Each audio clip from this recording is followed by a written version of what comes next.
Well, hundreds of millions of dollars are pouring into the various ballot measures this year, with so many decisions that will affect the daily lives of Californians. Joining us now to help break down the different propositions, the biggest spenders, and more, Cal Matters political reporter Alexei Koseff. Thank you so much for being with us. Pleasure to join you. We will jump right into this. So when it comes to political spending in California, that's candidates, that's ballot measures. Who are the top funders that we're seeing? Well, there's a couple industries that really stick out this year, but far and away at the top of the list is the real estate industry. Realtors, landlords, developers are going all in trying to stop this rent control measure that's on the ballot. On the other side of that, you have the AIDS Healthcare Foundation. It's a nonprofit down in LA that's been pushing these kinds of policies for a couple of election cycles now, also putting tens of millions of dollars into trying to get that passed. But we're looking at a fight now that is well over $100 million worth of campaign spending. Oh. Yeah, I was just going to say, and that one is very straightforward. I mean, you understand why the two sides are spending the money to promote their, their point of view. Yeah, one other I would point to, there's a ballot measure, Proposition 35, that would raise rates for doctors and other medical providers, and doctors groups and hospitals have put a lot of money into funding this.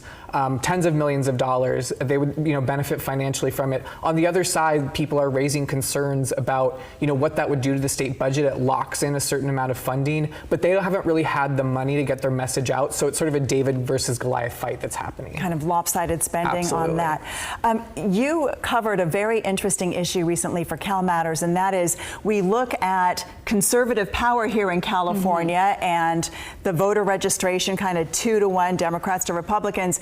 So one of the areas of focus for conservatives has been not necessarily the statewide races, but these down ballot city council, school boards. What can we expect in terms of that on our ballots? I think it's been very interesting to see how a lot of these local races have become sort of symbols of bigger fights that are happening nationally. So one I would point to in our region is the Rockland School Board. They've gained a lot of attention over the last few years for being out there in front in the state for having parental notification policies around trans students. And there are now a couple of candidates who are running to challenge some of the incumbents who have been leading voices on those kinds of issues.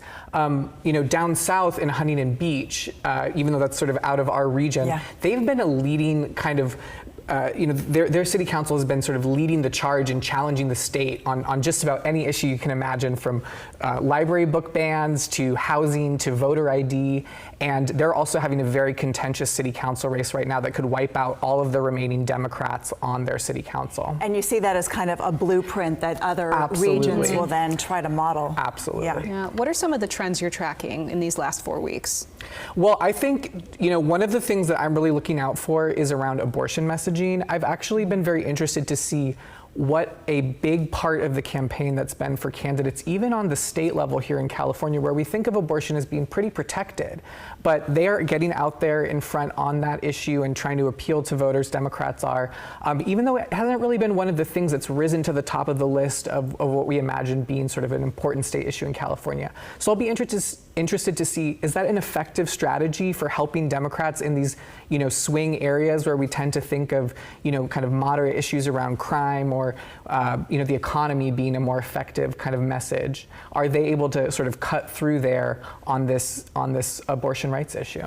Yeah, important to a lot of Californians, but maybe following the national trend when it comes to that messaging. Exactly. Alexei, thank you as always for your analysis. Thank you very much.